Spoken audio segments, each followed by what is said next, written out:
holds 1,800. 1,850 is our capacity. Yeah, here. is the capacity. You're never going to be at 1,850, you know, because the way that they're paired up and different or sorted out, you know, by ages, by, you know, dry mares, wet mares, those sort of things. But that is the capacity here.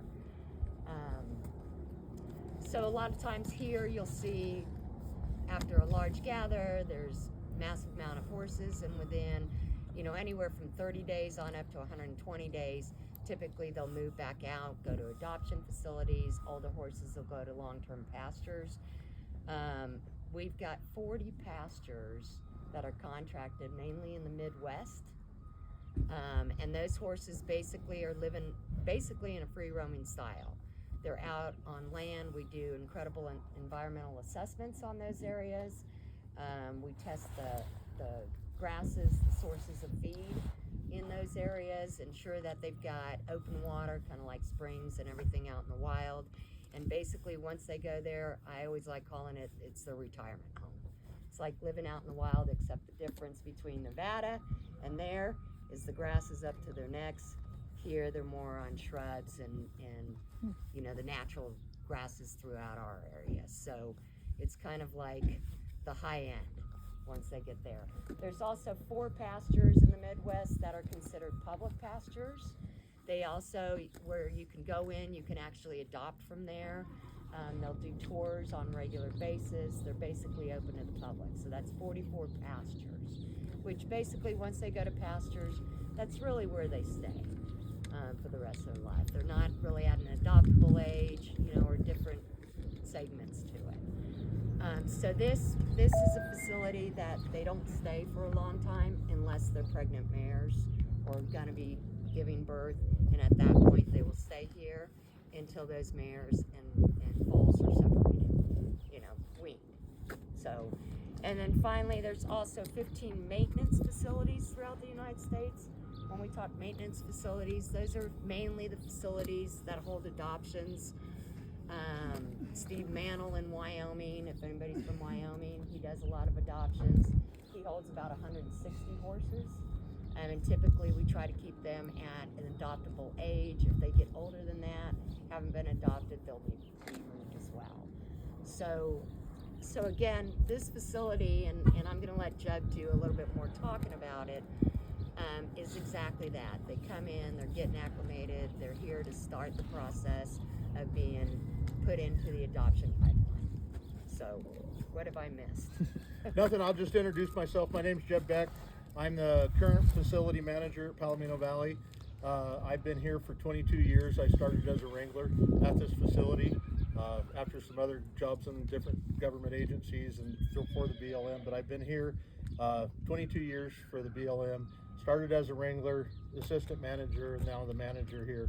As Jenny said, we've got a capacity of 1,850 head is our total capacity.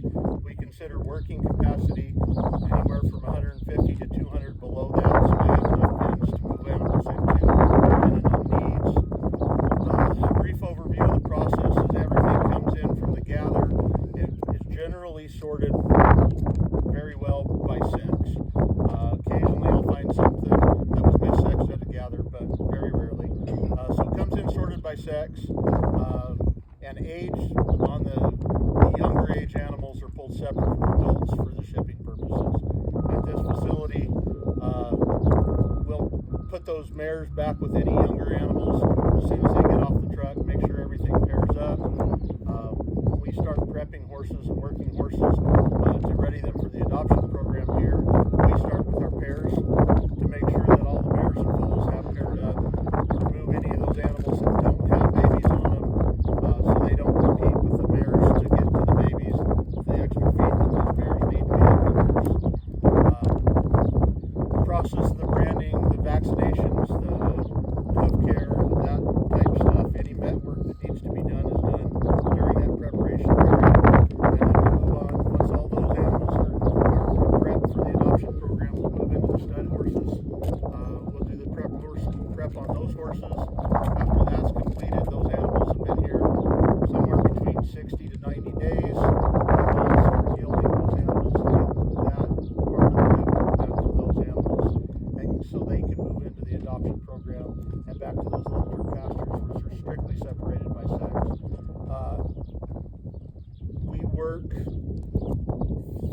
6,000 horses a year in the last 5 to 10 years through this facility. We have what? Sorry, how many?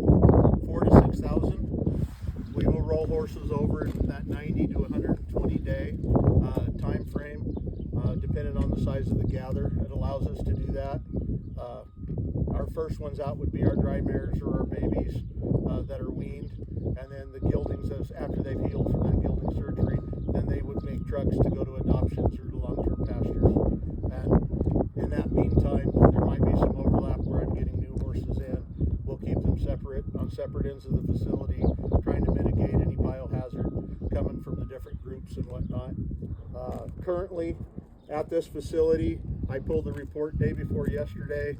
We had 1,000, what was it? I was shocked that I was lower than what I thought I was. I thought I was right at 1,400, and I was at 1,360, and I thought I was a little closer to that 1,400. So, but we did ship a load of mares out for adoption. I have a question for you. Yes, ma'am. When you're doing the counts, would you count the foals or not until they're weaned? Not until they're weaned, because right now we're having 5 to 6 foals a day. Yeah, I noticed. So yeah, not until they're weaned. And what age do you wean them? We try and wean them about 5 to 6 months. Okay. Or mare condition. We can go as early as 4. Okay. Some of these older mares will really drop off. They can't produce the milk. They just, it's just a draw on the mare. Okay. And so we can get them to that 4 to 5 month old age, we'll do it. We can take them to the prison in Carson. The inmates will bottle feed if they need that, if should something happen. Or here we'll supplement grain to those younger animals. The 5 to 6 month old horses or babies, when we wean those, generally they can go straight into the alfalfa. We do grain them, and then they'll take off, and we'll get them out. They're such high demand, they don't stay very long once they're weaned. We'll wean and they'll be here 4 to 6 weeks, and then we can find homes for them in the adoption program. Okay, thank you. So I think what I wanted to go back on is he mentioned that the mares and the foals, they bring them in and they allow them to get settled and hook back up. That comes back to Wild Horse Annie days and the transportation. So we follow the rules of the laws, and there's strict guidelines of how long those mares are separated from the female or from the babies to ensure that they hook back up, and that's all part of our comprehensive animal welfare program. So that's pretty tight when we're working the mares and foals. yeah, when we receive horses, they're rested about 48 hours before we ever start moving them. They get off the truck, they're put in a pen, they've got free choice grass hay, free choice water, so they can settle in, pair back up, eat, drink before we touch them again. The only reason we might go into a pen early is if we've got an emergency situation. We know we can see a baby didn't pair back up with his mare for whatever reason. The young mares sometimes, with a little stress, will not pick them up.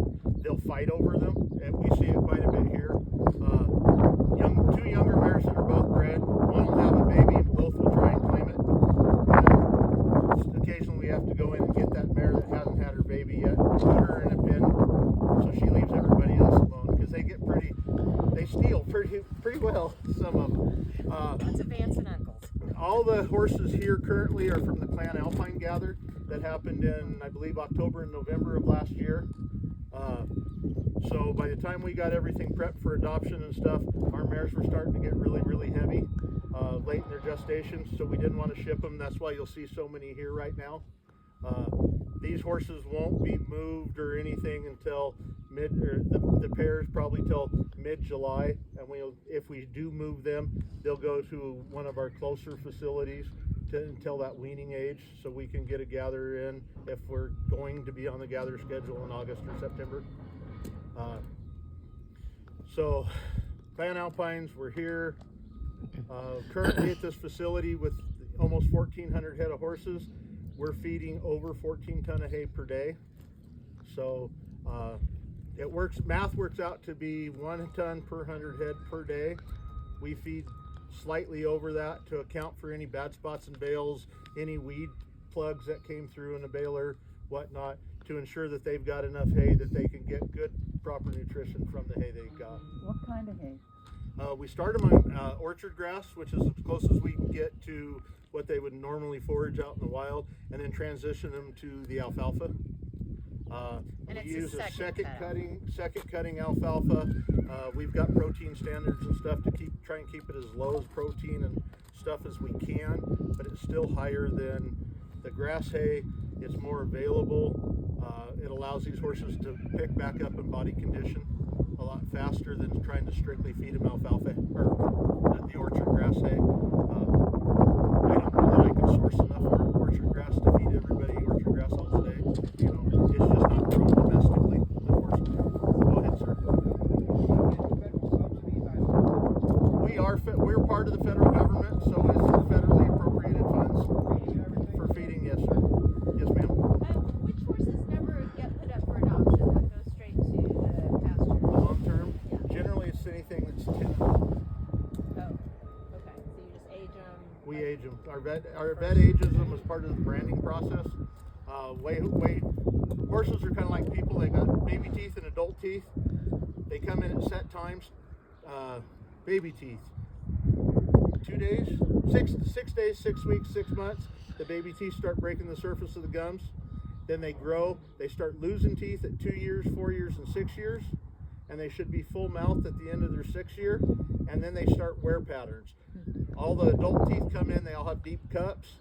When they hit about 12, those cups are worn off. And it starts with the back teeth and comes forward and the length of the tooth, and there's a groove on a tooth, and it takes a long time to learn it, but we can tell very closely to what year a horse was born when we catch one off the range, even if he's full mouth. Yes, sir. So the gelding of the stallions, is that done by veterinarians? It's all done by veterinarian. We have a veterinarian on site for all of our prep work. He's the one that actually ages the horses. He does any vet care other than if we needed to give a shot based on his recommendation of penicillin because something's got to cut, or something's lame and we're giving some bute to relieve pain and inflammation. He may do it the first time and then say, okay, in 2 days, bring this horse back in, give some more medicines, and then he does all the surgical procedures for the gelding procedure. Are the stallions, are they given any sort of anesthesia for Yes, this? they are. They're put down or put under with a amphetamine. You gotta be careful with that word. Yeah, it's because of We know what you mean. we use a paralytic agent Yeah. to be able to tie the horses up and work on them safely, and they do kind of fall down. Yep. With that, and then we give them it's a ketamine mix, which puts them under for the anesthesia. So Are they given like an antibiotic as well? generally not. We use an open procedure, and then we exercise these horses starting at about day 2 to day 3 to keep that incision open to try and prevent swelling and that type stuff. So, and it works really well. We have very, very low incidences of having to bring horses back in because of an infection type deal. Do the vets come monthly just to do general checks? Yes, the vets will come in. Any questions I have, the vet is on call. 9 months out of the year, he's here 5 days a week, just about. When we've got new horses coming in and all that. When even our slow time, which is kind of now where most of the animals are just giving birth and stuff. If we're going to ship a load to another state, the vet has to come in and check those horses before and sign a veterinary health certification or inspection certification. So they do the health report or the vet checks on those horses getting ready to go out. Okay. And one other question. Yes. Do you guys adopt from this facility? We do adopt from this facility. Our numbers are fairly low considering how many animals we've got, mostly because the area is saturated. Out of the animals that we do through this facility annually, I would say 90 to 95% of those animals go over the hill to California, because in the Central Valley, we're the closest facility, even though there's 2 facilities in California. They either have to come to Reno and then go north to Susanville area to get to that one, which you're already in Reno, come here, or they have to go all the way down to Barstow and then back up the east side of the Sierras to get to Ridgecrest. So this one's a little more convenient for a large portion of that Central Valley. Okay, thank you. I If know you we've see a only got tag an. number and you like the horse, write it down. Yeah. Okay. All right. So, Yes, ma'am. Sorry, one more question about long term. Are there health evaluations done on the older horses that are in pasture long term? You know, I don't know. I don't work there. That might be something Jenny could answer. I know they do inventories and they move pastures at times, and they do they have a I want to say compliance. It's not. It's a pasture inspector position that goes out and then will drive through those pastures and observe those horses. I don't know exactly how the whole process works. I've never worked there. So there are vets on calls out there at those pastures, but it is basically a retirement, you know, where they live the